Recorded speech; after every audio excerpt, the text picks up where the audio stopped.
இது நம்ம ஃபேமிலி. தமிழ்நாட்டில் எதிர்க்கட்சியாக இருந்து கொண்டு மத்திய அரசை எப்படி விமர்சிக்க முடியும் என அதிமுக பொதுச் செயலாளர் எடப்பாடி பழனிசாமி கேள்வி எழுப்பியுள்ளார்.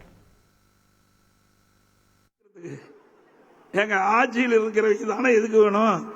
எதிர்கட்சியில் போய் என்ன எதுக்க முடியும்?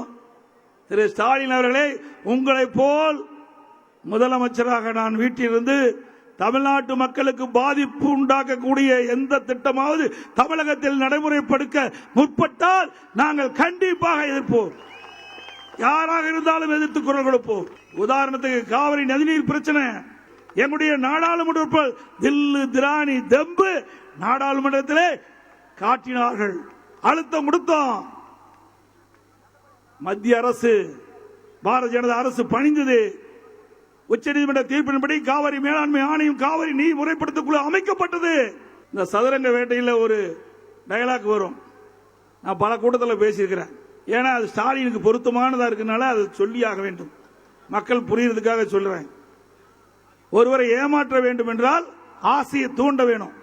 அப்படி பொதுமக்களுடைய ஆசையை தூண்டி மனுக்களை எழுதி பெட்டியில போட்டு வீட்டில் கொண்டு வச்சுக்கிட்டு அந்த மனுவுக்கு தீர்வு காணுகின்றா இல்லையா, மனு இருக்குதா இல்லையா, எப்படியெல்லாம் மக்களை ஏமாற்றுகின்ற ஒரு முதலமைச்சர் என்பதை நீங்கள் எண்ணி பாருங்க.